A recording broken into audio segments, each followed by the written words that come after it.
Cuarta parte de la unicidad. Nosotros tenemos que ser uno. En la fe no tiene que haber discrepancias doctrinales entre nosotros, y esa unidad de la fe en su propósito se adquiere con el conocimiento que nos transmitió el Hijo de Dios. Colosenses capítulo 2, versículo 10 dice: y vosotros estáis completos en él, que es la cabeza de todo principado y potestad. Cuando la palabra de Dios dice que en Jesucristo mora toda la plenitud del Padre, no se refiere en su esencia ni su naturaleza, se refiere a que Jesucristo hizo la voluntad del Padre. Se perfeccionó, cumplió el propósito de Dios y se perfeccionó a través del conocimiento. Colosenses capítulo 4, versículo 12. Si hacemos la voluntad de Dios, alcanzamos el propósito de Dios. Nos perfeccionamos a través de cumplir y obedecer y llegamos a ser plenos, tanto en Dios como en Jesucristo. Isaías capítulo 9, versículo 6, el unitario dice de que Jesucristo es Dios, y no es así. Habla de la posición de Jesús, que recibirá autoridad, donde va a ser Señor y Rey, pero eso no será para siempre, será solo por 1000 años, y cuando estos 1000 años se cumplan, Jesucristo devolverá el reino restaurado a su Padre y se someterá a Él para que Dios sea todo en todos. Los de la unicidad dicen que Jesús antes no existía en el cielo, sino que existió en la tierra, y echan por tierra lo del unigénito y el primogénito. Pero como ser Jesucristo tuvo una preexistencia antes de ser hombre. Jesucristo fue un espíritu a quien Dios engendró y llamó su Hijo unigénito y primogénito.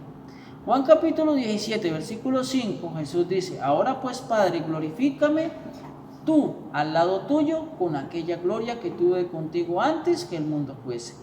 En este mismo versículo, Jesucristo mismo dice de que Él tuvo una preexistencia, y por eso en Juan capítulo 1, versículo 1 y 2 dice: desde el principio Jesucristo fue la palabra, como representante de Dios, el enviado de Dios, el vocero de Dios, siempre estaba con Dios. Juan capítulo 8, versículo 58 dice: de cierto os digo, antes que Abraham fuese, yo soy. Jesucristo habla de una preexistencia en el cielo con el Padre. Ahora, las banderas de las doctrinas. Los adventistas es guardar el séptimo día y el diezmo. Los unitarios, el bautizo en el nombre de Jesús, y que es el que salva, y eso no es así. Hechos capítulo 2, versículo 38, en este pasaje habían judíos naturales y prosélitos, personas de otras naciones practicando las enseñanzas judías, allí no habían gentiles. Cuando Pedro les dijo: ustedes han matado al autor de la vida, y ellos se entristecen y dicen: ¿ahora qué haremos? Y Pedro les dice: bautícense cada uno en el nombre de Jesús. De aquí los unitarios dicen de que el bautismo es en el nombre de Jesús. Sin embargo, Mateo capítulo 28, versículo 19 dice: por tanto, id y haced discípulos a todas las naciones, bautizándoles en el nombre del Padre y del Hijo y del Espíritu Santo.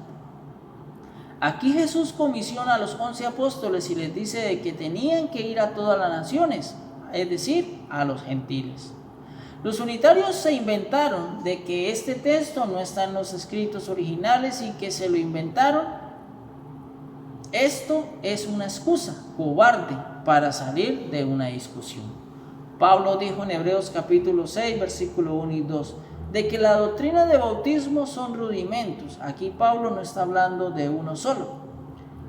Los judíos se bautizan en el nombre de Jesús, lo dijo Pedro, Hechos capítulo 2, versículo 38, porque la razón fue que tropezaron con la piedra, Hechos capítulo 2, versículo 36. Los gentiles se bautizan en el nombre del Padre y del Hijo y del Espíritu Santo. Lo dijo Jesús resucitado en Mateo capítulo 28, versículo 19. Y se lo dijo a sus 11 apóstoles fieles. Esa doctrina de bautismo no debería enseñarse como doctrina, porque es un rudimento que debe quedar atrás. Yo debo concentrarme en el conocimiento de la perfección. Incluso existía el bautismo por los muertos. Los fariseos practicaban y hacían cuando conseguían un prosélito. Cuando iban a otra nación le enseñaban el judaísmo y le bautizaban para que fuera convertido al judaísmo. Se tenía que bautizar en Abraham, Isaac y Jacob, los patriarcas, pero estos estaban muertos. El prosélito, al ser bautizado, debía confesar de que creían al Dios de Abraham, Isaac y Jacob.